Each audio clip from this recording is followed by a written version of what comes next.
So the Kensington Holiday Inn Forum is a fantastic investment that we did at Queensgate Investments. The rationale why we purchased it is down to a few key factors. One is the location. The location is absolutely exemplary. You're right on Cromwell Road, which is a main artery into the city. You're adjacent to Gloucester Road Tube Station, which is right next to the Piccadilly and which services Piccadilly and Circle and District lines. It's got excellent shopping connectivity, right next to Harrods, walking distance to Sloane Street, South Kensington.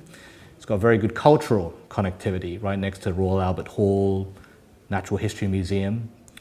And it's also got very good healthcare connectivity as a function of being diagonally opposite from Cromwell Hospital.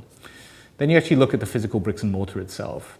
You've got an entire city block, which is freehold unencumbered title, where you've got nearest damn it 500,000 square foot worth of a 28-story tower, which potentially one can procure vacant possession at the appropriate time. If we then look at the bricks and mortar value or the cap value per key, it was bought at a very, very defensive level, and akin to the type of capital that we have, which is discretionary, permanent, ultra high net worth capital, which look at things on a very, very long and evergreen basis. In terms of the brand, Holiday Inn is a very robust brand, part of a suite that is within Intercontinental Hotels, which we have a very privileged and preferred relationship with.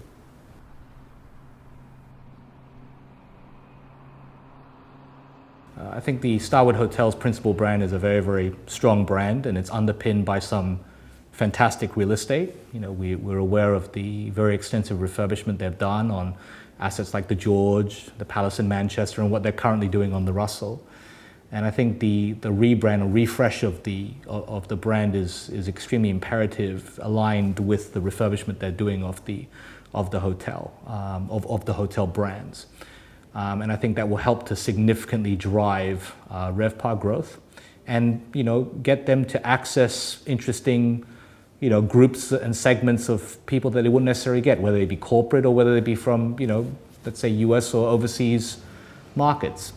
In terms of whether or not other people will launch their own brands, I guess the question that one has to ask when you ask the question of whether a brand is accretive or not is whether or not the uplift in the RevPAR that you procure from getting from having your own brand by accessing different corporate markets, different demographics, different geographies is sufficient in order to justify the cost of setting up their own brand. And sometimes it's most efficient in order to leverage off existing privileged brands, like for instance the Intercon family, Marriott family, things of that nature. But I think what's become increasingly clear in terms of the evolution of brands is that people will be focusing more in terms of developing as many brands as possible to be properly proliferated across luxury, lifestyle, and economy in order to capture as many segments of the market, particularly in today's very dynamic world. From an economic cycle perspective, if we look at UK and Europe, you're in a potentially inflationary market, with an upward sloping yield curve, which has its implications in terms of the upper upscale type hotel products. In terms of the economy hotel product, I think that's quite an interesting place in order to park capital as a function of its very, very robust cash flow, particularly as a function of what happens when economic shocks occur.